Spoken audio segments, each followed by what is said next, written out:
என்னால இத நம்ப முடியல. அது வேற யாராவது இருக்கலாம்ல? இல்ல, நான் அடிச்சு சொல்றேன், அது கண்டிப்பா கனகாவா தான் இருக்கணும்.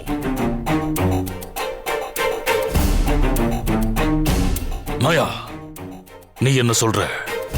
அவ கனகாவோ இல்ல வேற ஒருத்தியோ, அத பத்தி இப்போ பிரச்சனை இல்ல. ஆனா நமக்கு எதிரி யாரோ ஒருத்தி இருக்காங்கிறது மட்டும் உறுதியாயிடுச்சு.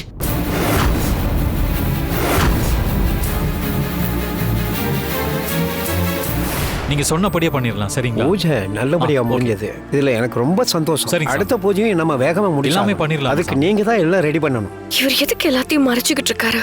இப்போ இவர் வாயாலேயே உண்மையை வர வைக்கணும்.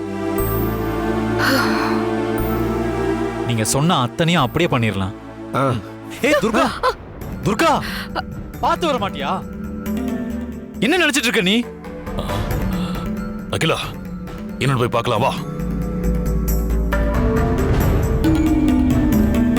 உன் வயித்துல ஒரு குழந்தை இருக்கு, அது ஞாபகம் இருக்கா இல்லையா உனக்கு? என்ன? டேய் அசோக், என்னடா ஆச்சு? ஏன் கத்திக்கிட்டு இருக்க? பெரியப்பா, துர்கா கர்ப்பிணிங்கிறத மறந்துட்டு ரொம்ப அஜாக்கிரதையா நடந்துட்டு இருக்கா. அதை பார்க்கும்போது எனக்கு கோபம் வந்துருச்சு பெரியப்பா. என்ன நடந்துச்சுன்னு கோபப்படாம சொல்லுடா. நிக்கும் போது, நடக்கும் போது, உட்காரும் போது சுதாரிப்பா இருக்கணும்னு எத்தனை தடவை நான் துர்கா கிட்ட சொல்லிருக்கேன் தெரியுமா பெரியப்பா? நான் அவ்வளோ சொல்லியும் அவ இந்த வழியா நடந்து போனப்ப திடீர்னு கால் ஸ்லிப்பாகி கீழே விட போனா. நல்ல வேலை நான் பக்கத்துல இருந்ததால அவளை தாங்கி பிடிச்சிட்டேன். ஜஸ்ட் மிஸ், இல்லைன்னா என்ன ஆயிருக்கும் என்னால கற்பனை கூட பண்ணி பார்க்க முடியல. தானா விழ போனவள நீ ஏன்டா தடுத்த? விழுந்திருந்தான்னா இந்நேரம் கர்ப்பம் கிளஞ்சிருக்கும், எங்களுக்கும் வேலை மிச்சமாயிருக்கும். நாங்க பண்ண நினைக்கிறது இயற்கையே பண்ணும்போது நீ ஏன்டா குறுக்க வர்ற?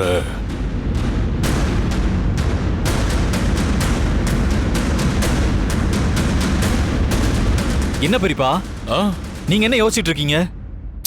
என்ன சார் கேள்வி இது? இந்த வீட்டு வாரிசு சுமந்துட்டு இருக்கிற துர்காவுக்கு கீழே விழுந்து அவங்களுக்கு ஏதாவது ஒண்ணு ஆயிருந்தா இந்த வீட்லயே ஜமீன் எஜமான் தான் அதிகமா துடிச்சு போயிருப்பாரு. இப்ப நீங்க சொன்னதை கேட்டு மனசுக்குள்ளேயே அழுதுட்டு இருக்காரு இல்லையா எஜமா? ஆமாமா, துர்காவுக்கு ஒண்ணுன்னா நான் என்ன பண்ணுவேன்? என் வீட்டு வாரிசாவை பெத்து கொடுக்கிற வரைக்கும் எனக்கு நிம்மதியே இல்லை. பாத்தியா துர்கா, உன்னால வீட்டுல இருக்கிறவங்க எல்லாரும் எவ்வளவு சங்கடப்படுறாங்கன்னு. அட்லீஸ்ட் எனக்காக இல்லைனாலும் பெரியவங்களுக்காகவாது நீ கொஞ்சம் பார்த்து பக்குவமா நடந்துக்க கூடாதா? ஏய், நான் சொல்றது ஏதாவது புரியுதா உனக்கு? பெரியா, நீங்க ஒன்னும் ஃபீல் பண்ணாதீங்க. நான் சின்னையாவை ஏமாத்ததான் இந்த நாடகத்தை பண்ணேன்.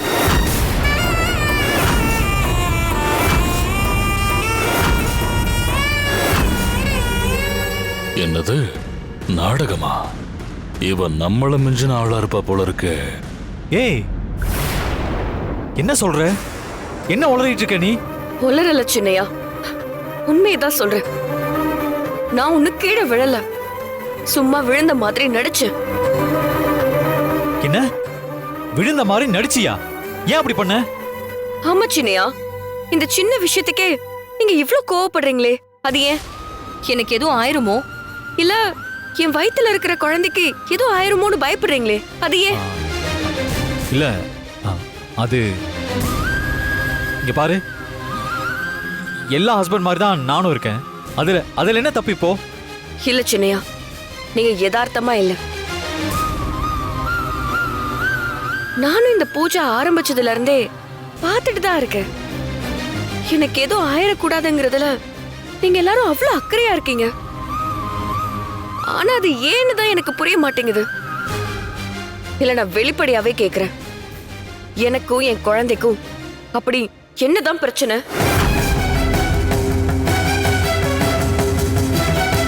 எதுக்காக இந்த பூஜைய இப்படி பார்த்து பார்த்து பண்றீங்க? உண்மையை சொல்லிருங்க சின்னையா.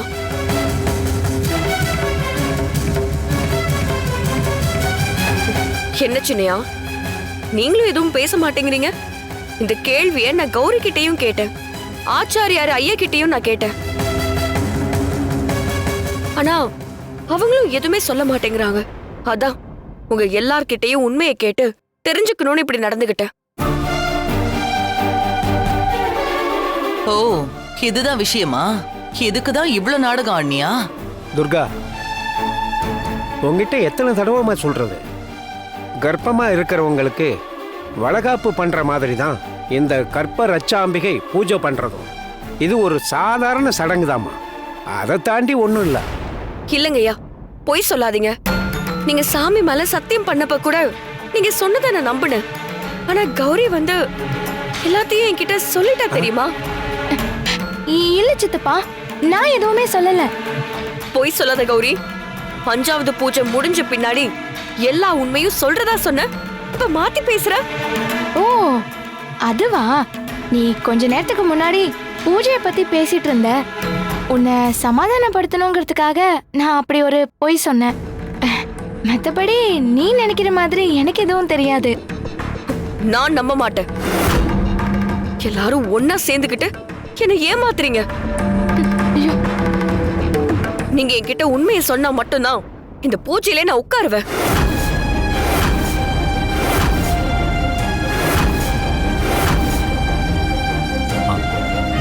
துர்கா, சொன்னா புரிஞ்சுக்கோ.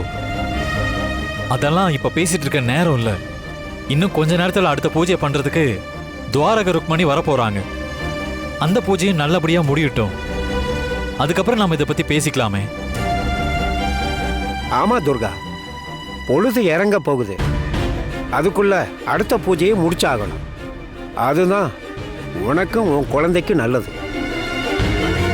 தயவு செஞ்சு பூஜையில வந்து உட்காருமா. இல்லங்கய்யா, அது வந்து துர்கா, உன் விளக்கத்தை எல்லாம் கேட்க இப்ப நேரம் இல்ல. அதான் சாமி லேட் ஆகுதுன்னு சொல்றாருல, அப்புறம் என்ன, போய் உக்கார். அசோக் என்ன சொன்னாலும் அது உன் நல்லதுக்காக தான் இருக்கும். நான் சொல்றத யாருமே காது கொடுத்து கேட்கல. என்னை யாருமே இங்க புரிஞ்சுக்கல. சின்னையா, கௌரி, இந்த ஐயா எல்லாருமே என்னை ஏமாத்துறாங்க. இன்னும் கொஞ்ச நேரத்துல உங்களுக்கு நான் யாருங்கிறத புரிய வைக்கிறேன்.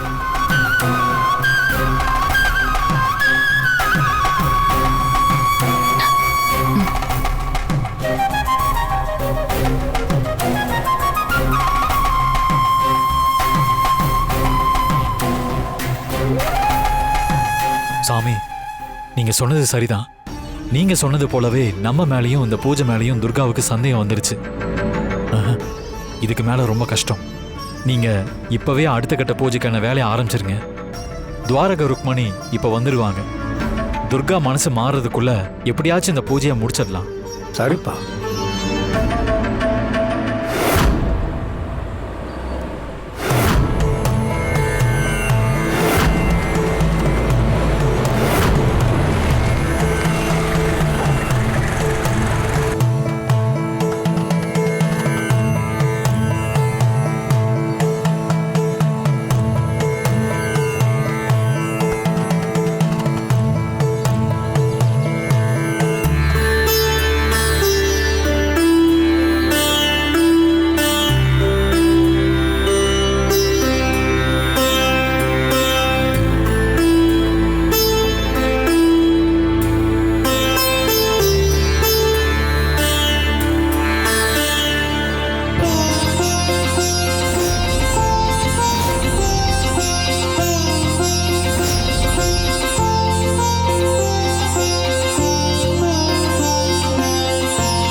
வாங்க.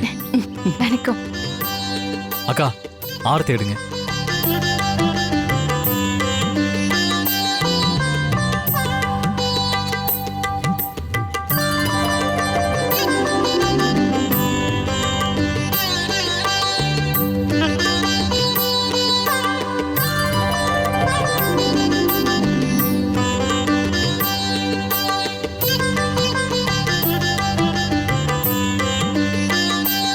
வாங்க.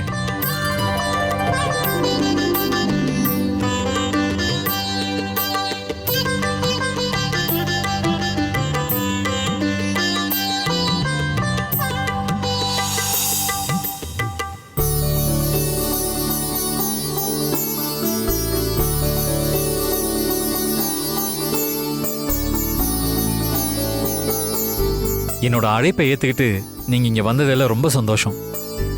என்னை இந்த பூஜைக்கு தேர்வு செஞ்சு அழைச்சதுல எனக்கு தான் ரொம்ப சந்தோஷம். உங்களோட இந்த கூட்டு வழிபாடு செய்யறத நினைச்சாலே எனக்கு சிலிர்ப்பா இருக்கு. நாம இப்போ கற்ப ரட்சாம்பிகை பூஜையோட கடைசி கட்டத்துக்கு வந்துட்டோம். இதுவரைக்கும் பஞ்சபூதங்கள்ல நீர், ஆகாயம், காத்து, அக்னிக்கு பூஜை பண்ணோம். நாம கடைசியா இந்த மண்ணுக்கு பூஜை பண்ண போறோம். அதுக்காக காஞ்சிபுரத்துல இருந்து வந்திருக்கிற நம்ம துவாரக ருக்மணி மண்ணால் செய்யப்பட்ட அம்மன் சிலையை எடுத்துட்டு வந்திருக்காங்க. அவங்க தான் இந்த பூஜையை செய்ய போறாங்க. அசோக்கு, பூஜையை ஆரம்பிச்சிடலாமா?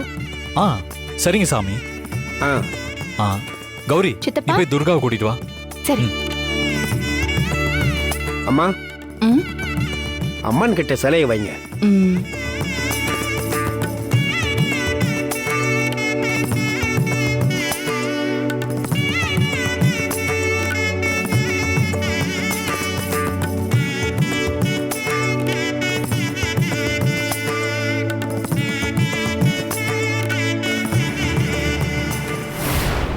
துர்கா, துர்கா, துர்கா. என்ன துர்காவை எங்கேயுமே காணோம்?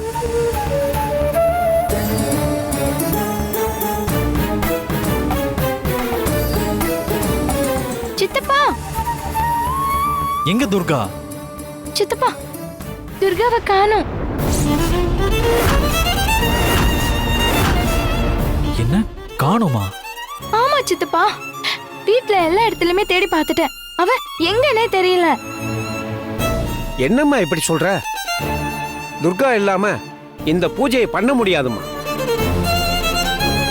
இந்த கடைசி கட்ட பூஜை நடக்கலைன்னா இதுவரைக்கும் நாம பட்ட கஷ்டத்துக்கு பலன் இல்லாம போயிருமா. இந்த பூஜையோட முழு பலனும் துர்காவுக்கு கிடைக்காம போயிருமே. சாமி, இன்னும் 10 நிமிஷத்துல துர்கா வீட்ல இருப்பா. அவ எங்க இருந்தாலும் தேடி கண்டுபிடிச்சு நான் கூட்டிட்டு வரேன்.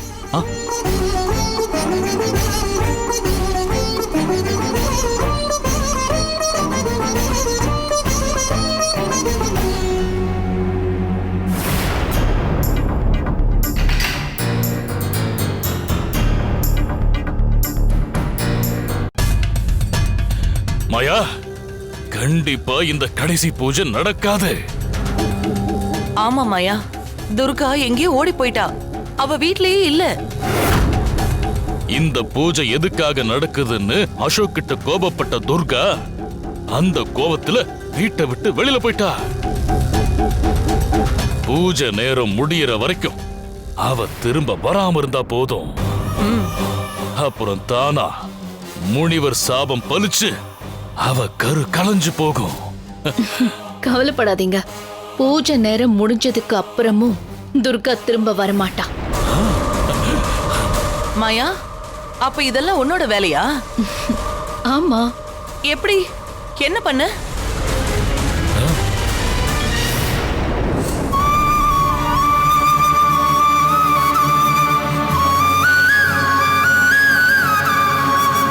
எல்லாருமா சேர்ந்து என்னை ஏமாத்த பாக்குறாங்க.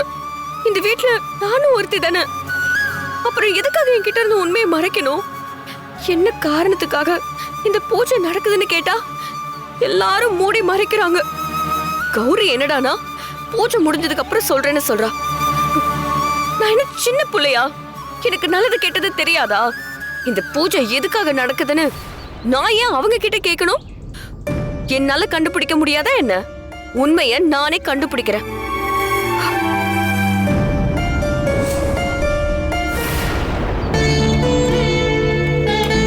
சாமி, அவர் எங்க தங்கியிருக்காரு?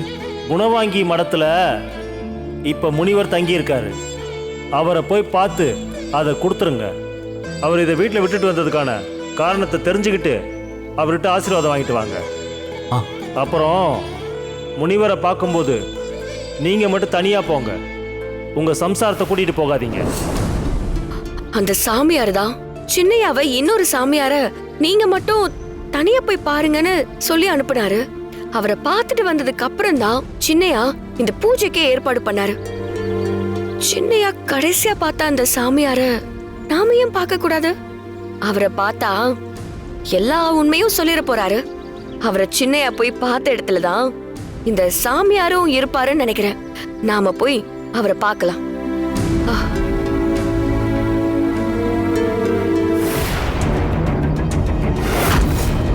ஐயோ, மாயாவரா? இவ எப்படி இங்க? இவ பார்த்துட்டா அவ்வளவுதான்.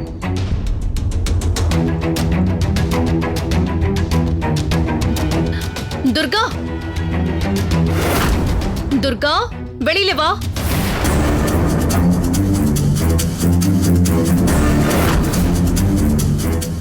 போச்சு, பார்த்துட்டா. இப்ப என்ன பண்றது? சரி, சமாளிப்போம்.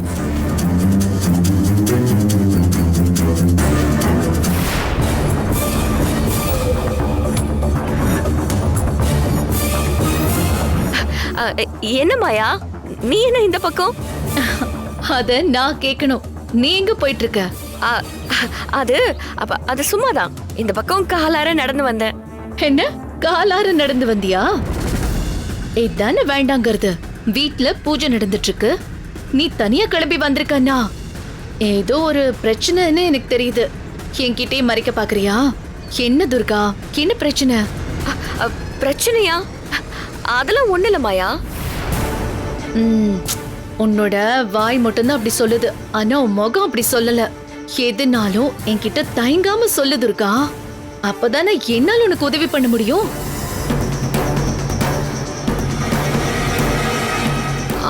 மாயா, ஒரு பிரச்சனை தான். நான் உன்னை கூட பிறந்தவளா நினைச்சு சொல்றேன். ஆனா இத நீ யார்கிட்டயும் சொல்லக்கூடாது, சரியா? என்ன துர்கா, நான் யார்கிட்ட சொல்ல போறேன்? என்கிட்ட நீ தயங்காம சொல்லலாம், சொல்லு. அது ஒண்ணு இல்ல மாயா, வீட்ல கற்பரச்சாம்பிகை பூஜை நடந்துகிட்டு இருக்குல்ல, அந்த பூஜையை எதுக்காக பண்றீங்கன்னு சின்னையால இருந்து கௌரி வரைக்கும் யார கேட்டாலும் மழுப்பலாதான் பதில் சொல்றாங்க. உண்மையான காரணம் என்னன்னு சொல்லவே மாட்டேங்கிறாங்க. என்கிட்ட இருந்து ஏதோ மறைக்கிறாங்க. அவங்க சொல்லலனா என்ன, அது என்னன்னு கண்டுபிடிக்கலான்னு நானே கிளம்பி போயிட்டு இருக்கேன். ஓ, இதுதான் உன் பிரச்சனையா? ஆமா, அது தெரிஞ்சுக்க இப்ப நீ எங்க போயிட்டு இருக்க? இங்க பக்கத்துல தான் ஒரு மடம் இருக்கு மாயா. அங்க ஒரு சாமியார் இருக்காரு. அவரை தான் சின்னையா போய் பார்த்துட்டு வந்தாரு. எனக்கு என்னமோ அவரு தான் இந்த பூஜையை நடத்த சொல்லி சின்னையா கிட்ட சொல்லிருப்பாருன்னு நினைக்கிறேன். அதான் அவரை பார்த்து உண்மையை தெரிஞ்சுக்கலான்னு போய்கிட்டு இருக்கேன். முனிவர் கொடுத்த சாபத்தால இவ வயித்துல இருக்கிற குழந்தைக்கு ஆபத்துன்னு சொன்னா இவ பயந்துருவானுதான் இவ கிட்ட சொல்லாம மறைச்சிருக்காங்க. ஆனா இப்ப நான் அந்த உண்மையை இவ கிட்ட சொல்ல போறேன். குழந்தைக்கு ஆபத்துங்கிற பயத்திலேயே சாவுடி. துர்கா, எதுக்கு இந்த பூஜை நடக்குதுன்னு தெரிஞ்சுக்க நீ எதுக்கு சாமியாரை தேடி போகணும்? என்கிட்ட கேட்டிருந்தா நானே உனக்கு சொல்லிருப்பேனே. அப்படியா? உனக்கு தெரியுமா? ஓ, தெரியுமே.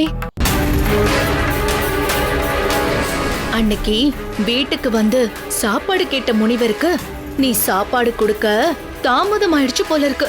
அதான் அவர் உனக்கு ஆசையும் துறந்து உலக வாழ்க்கையை மறந்து அந்த பாசம் இல்லாத முனிவனை ஒரு பிடி சோற்றுக்காக ஏங்க வைத்து என்னை காக்க வைத்த துஷ்ட பெண்ணே, நான் இடும் சாபம் உன்னை பற்றி கொள்ளட்டும். உன் வயிற்றில் உருவாகி இருக்கும் கரு ஒரு மண்டலத்துக்குள் கலைந்து போகட்டும். அந்த சிசுவை ராசையற்று நோய் பிடித்து அது கர்ப்பத்திலேயே அழியட்டும். இது என் சாபம்.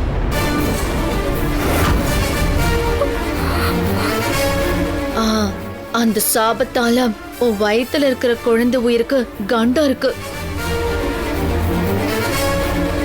நீ இப்படி உன்னோட அலட்சியத்தால முனிவரோட சாபத்துக்கு ஆளாயிட்டேங்கிற கோபத்துலதான் இத உன்கிட்ட சொல்லாம மறைச்சிட்டு குழந்தைய சாபத்திலிருந்து மீட்கணும்னு அசோக் கர்ப்ப ரக்ஷாம்பிகை பூஜைக்கு ஏற்பாடு பண்ணிருக்காரு.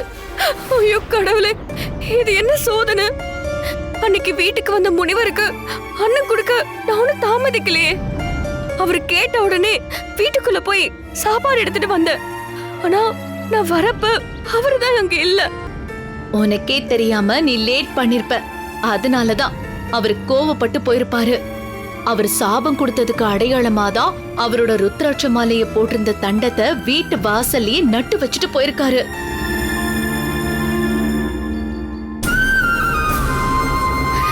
நான் சாப்பாடு எடுத்துட்டு வர தாமதமா இருந்தா கூட அது என்னோட தப்பு தானே. அதுக்கு அவரு என்ன தானே தண்டிக்கணும். ஆனா அவரு என் குழந்தைக்கு சாபம் கொடுத்துட்டு போயிட்டாரு. கருவுல இருக்கிற குழந்தை என்ன பாவம் பண்ணுச்சு? அவர் எதுக்காக இப்படி ஒரு சாபம் கொடுத்துட்டு போனாரு?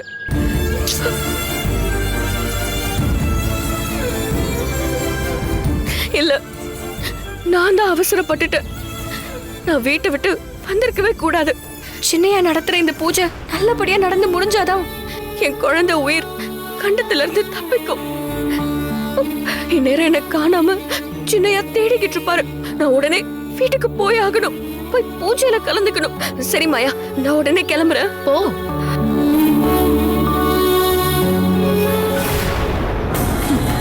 போடி போ. ஆனா நீ வீட்டுக்கு போனாதானே அந்த பூஜை நடக்கும். ஆனா நீதான் வீட்டுக்கு போக போறதே இல்லையே.